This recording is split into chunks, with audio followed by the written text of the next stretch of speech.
Because you know me, I'm a whinger. Yeah, I mean, well, I'm the same. I was a young Niles Crane. I couldn't stand to have dirt under my fingernails as a child. I used to scream and insist that I had a bath. But no, we've somehow got through it. It's been a joy. It's been interesting, Steve, because it's quite a level at this mud as well. And we you know, as listeners, I'm sure are aware, Steve is a fairly easy person to pick out of a crowd.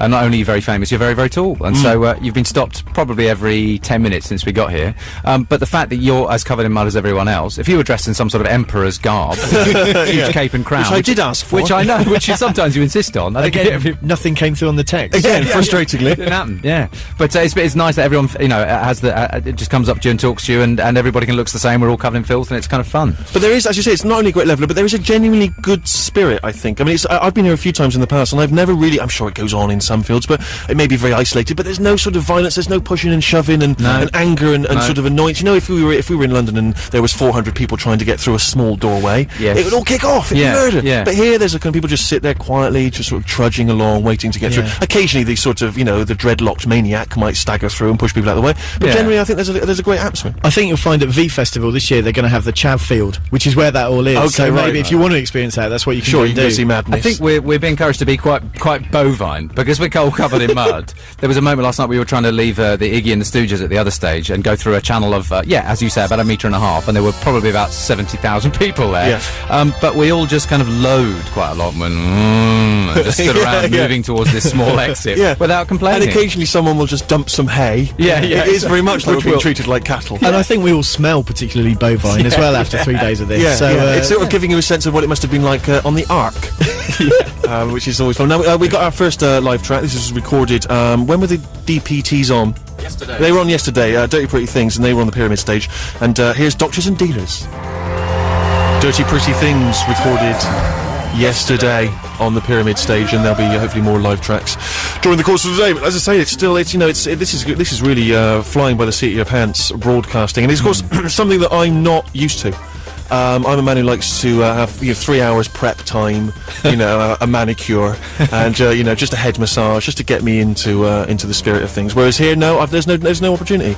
We were trying to reflect the kind of, as I say earlier, the degradation of the site on the show, and I think we're doing a good job. There's no certainty about anything as well. I like the fact that we're caging absolutely everything you say with hopefully. So we've got some live tracks from them later on, hopefully, and they're appearing on the main stage tonight, hopefully. Well, that's the thing about the Six Music listener; they will be furious if I promise something. And there's no sign of them later on the show. The message boards will be alive with about 4 emails. They go mad. But I mean, we should point out that 20 minutes before we came on, we didn't know if we were going to come on or not. It's been that berserk, and you were doing interviews then, and Ruth was editing stuff. I was on the phone chatting to someone. But, it has been like that. It's just been manic. You've shown very much behind the curtain there. You've revealed how it works, and I like that. I like that honesty. Well, the thing is, I get the impression that a lot of people think that we just breeze in, do this off the cuff with no forethought whatsoever. And that's normally true. It's normally true, and the meticulous plans we tried to put in place this week have just completely failed, so I think we should just wing it from now on forever. Of course, I did have a slight problem earlier, you may recall, because I didn't have any wellies. I had to try on a couple of sizes. One was too tight, one was a bit loose. I went with a slightly looser. It's come back to haunt me. I've got blisters. But again, I'm not going to whinge. Steve, how long did it take you to make that decision? Well, we stopped on... this is how rock and roll we are. On the way down from London, we stopped at my mum's house. She made us some tea. She had us a chop. Yes, she gave us a pork chop with veg, cauliflower cheese. It was lovely. It was very nice indeed, and I think you'll find some homemade apple crumble. Yeah. So that was very delicious, and she had a couple of pairs of Wellingtons for me. I'd made her go out to buy them for me, and I paraded around the house just trying them on, seeing which ones fit. And I've gone with the slightly larger. I've got 4 pairs of socks on there. on each foot. Yeah. Let's just make this clear though. It took you about an hour to make this decision. The wellies came on and off about 6 or 7 times each, didn't they? Yeah. It was torturous. It was awful. That's why I very, very rarely go clothes shopping. Yeah. Can't be bothered. That's why I've almost exclusively got black t-shirts and jeans. That's pretty much what I wear. If you remember the film The Fly, in that Jeff Goldblum says, he's a scientist, he's got the same clothes, he wears them every day, it means he doesn't have to worry about making a decision. I'm thinking I'm moving that way. Slowly. I think Ricky Gervais has already got there, actually. He's pretty much wearing the same thing. It just, he hasn't got a single pair of trousers that don't have an elasticated waist. And it's nice to get to that point where you can just be in slippers, perhaps even as you go on Parkinson. You can still wear slippers and a dressing gown. That's the moment I'd like like to get to. Each week, of course, we play a song that we're adding to our seduction compilation, Songs to Seduce Women By. And we've added many, and I thought it'd be nice to choose one of the bands here. And this is a lovely song. Sadly, again, I've been running around, I didn't manage to catch them, but I heard them and they sounded great. It's the Guillemots and one of their songs. Oh, Made Up Love Song. Made Up Love Song. Here we go. They did their thing on both the Pyramid and the Jazz World stages on Saturday. That's the Guillemots and Made Up Love Song 43, which we add to the Songs to Seduce Women By CD.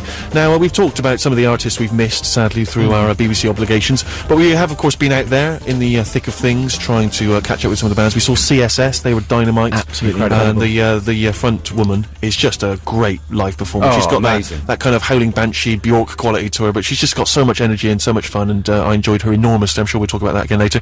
But we also, of course, on Friday night made a beeline to see the Arctic Monkeys on the main stage. They were headlining, and it was dynamite. And we took the recorder down there. We tried to capture. You guys tried to capture some of the flavour. Yeah, because we were out in the middle of the crowd. We're not like on the side of the stage. We're doing this properly. Yeah. So you're out there in the throng. So you managed to capture some of the vibe. Let's hear it. Absolutely. There's only one Stephen Merchant. Stephen Merchant. There's only one Stephen Merchant.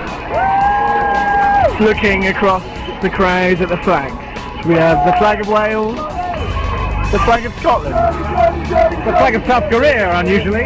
We have a carrot wearing a hat.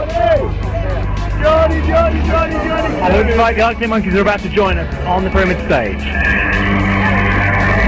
If this place had a roof on it, the roof would come off. There is no roof. The sky will live.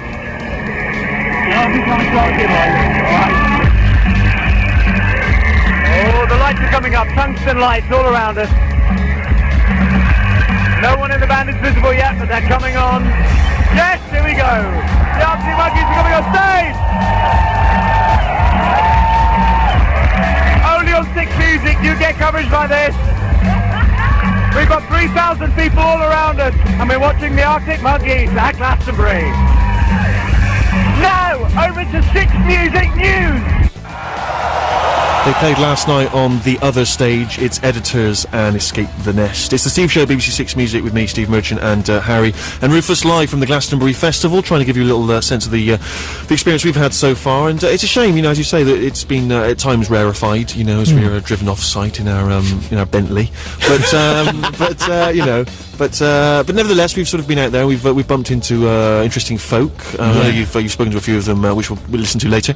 We bumped into Mark Owen of Take That, and a man you wouldn't necessarily expect to see trumps through the mud. But he's very sweet, very nice, just getting stuck in there, enjoying the music. You know, didn't have a team, an entourage with him. Well, I didn't see them. Maybe they were just that mob of girls following him around. I'm not sure. And you saw some people as well, didn't you? Spot some people? Yeah, we saw Kevin Spacey, which was very exciting. I mentioned earlier, that Kevin Spacey. Erstwhile actor, a man who's now given up cinema. I mean, you wouldn't expect it. Again, it's a very incongruous face to see. You'd think he'd be in the hospitality tent as well, licking it with the with the glitterati, but he had one lens missing from his sunglasses. Nice. He had a couple of cold drinks down him, I think. He'd had quite a few cold drinks, but the great thing was he was getting no attention whatsoever. No one recognised him. They were like, it was just another shambling tramp just reeling around the campsite. It was incredible. Yeah. Will Young's been everywhere apparently. Yeah. We saw him. early doors. You cannot say things like that. Will Young's been everywhere. We've no idea what Will's been doing. That's the thing about Will Young and Mark Owen. People like that turn up to Glastonbury. I've got such time for it because people give them a really rough ride. People who were or are in boy bands get such a rough time for the music press and everything else. But then you see them at Glastonbury. Yeah, of course they've got hospitality tickets. They're bound to do that. But they're seeing everything they can. Yeah. And I just think it's fantastic that people like that come to Glastonbury. And it's so inclusive. It's great. Well, one of the people we were most excited to bump into, of course, was the great Billy Bragg. Oh, God, we had a chance to speak to him a little bit earlier on. Well, it's a huge thrill for me and my gang. We're in a small porter cabin backstage with Mr. Billy Bragg. A little round of applause in the style of Steve Wright. Thank you. It's a big thrill for us, Billy, because not only are we big fans, but I imagine you're something of a Glasto veteran, surely. I am, and you are a big fan, Steve. In fact, you're probably the biggest one I've seen for a long time. Really? Even with the fact that we've sunk in the mud a bit. Yeah, you are pretty big. I'm a giant, and and you're a giant of kind of folk rock. Didn't really work, but never mind. No. So how many times have you been to Glastonbury? I don't know. I was trying to think of this the other day. I think I first came down here in 1985 with Andy Kershaw when the Pyramid stage, because of planning restrictions, had to double as a cowshed. Obviously, they got the cows out for the festival, but the bar was So it's Right. pretty groovy under there. Yeah, yeah. And it was a, the size of the stage probably would have fit in this room. It wasn't such a big stage then. And do you feel over the years it's become more corporate? That's what people always point the finger Well, at. it is. It has become more organised. But that's a good thing, I think, because if you've got this number of people in here, and so many people want to come, I don't think there's another festival in the world that I know that can sell out without even saying who's on. Yeah. So many people want to get here. In the years when it was people getting over the fence, it was becoming dangerous. It was becoming, it's the fact they've kept the numbers down is making it now possible with the dreadful conditions for people to get by. When it was rammed, you really couldn't. If you brought your kids, you'd slip your hand, you wouldn't see them again. So I don't think of it as being corporate. If you look at other festivals around the world, where the backstage is controlled by manufacturers of jeans or manufacturers of a particular type And of there's an bourbon, oyster bar. and you can't get in that bar without the right tag on. Yeah. You can't go around backstage. That's what I think of the corporate ones, and I tend not to try play and. those? Well, I do some of them, but to try and sort of play the festivals that are a bit more real toll puddle. For instance, I'm playing this year, and that sort of thing. So do you think that, something about the British spirit that 180,000 odd people will kind of trudge in mud and cope and roll around in it? I mean, you must have done a lot of festivals. Imagine coming to Glastonbury and going home and not having any mud on you. People would say, "No, you've just been to Butlins." Yeah. And I've been here on the years when it's been sunny, and it's worse.